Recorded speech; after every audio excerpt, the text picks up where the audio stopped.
গভীর রাতে একা একা কোথাও না যাওয়াই ভালো। তো তখন রাত 2-3টা, আমি ঘুমানো ছিলাম।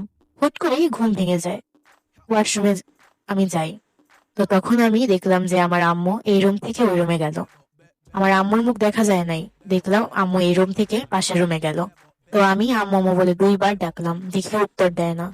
তো আমি উঠে পাশের রুমে গেলাম, দেখি না আম্মু নাই, আব্বু একা ঘুমানো। তো ভাবলাম হয়তো বাথরুমে বা বারান্দায় গেছে, কিন্তু দেখলাম বারান্দার দরজা এদিক দিয়ে আটকানো, বাহিরের দরজা ভেতর দিয়ে আটকানো। তবে আমি স্পষ্টভাবে দেখেছি যে কেউ আম্মুর মতো হুবহু, জাস্ট মুখ দেখা যাচ্ছে না, এভাবেই রুম থেকে পাশের রুমে গেল। তো আমি বাথরুমে যাওয়ার জন্য বাইরে বের হলাম। যেহেতু আমরা গ্রামে থাকি, তো বাথরুম অনেক দূরে। আমি বের হয়ে জুতো পায়ে দেওয়ার পর কিছু একটা অনেক বড় আমার মাথার একদম কাছ দিয়ে গেল। মাথাটা ধরতেই যাচ্ছিল, কিন্তু পারেনি, কারণ আমি পুরোপুরি পিছনে ঘুরে গেছিলাম।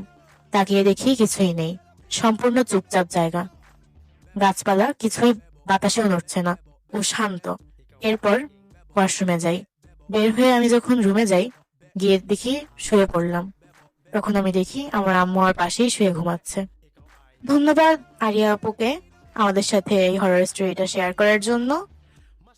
আপনারাও যদি আপনাদের হরর স্টোরি আমার সাথে শেয়ার করতে চান, তবে অবশ্যই আমার ইনবক্সে মেসেজ দিন। ধন্যবাদ।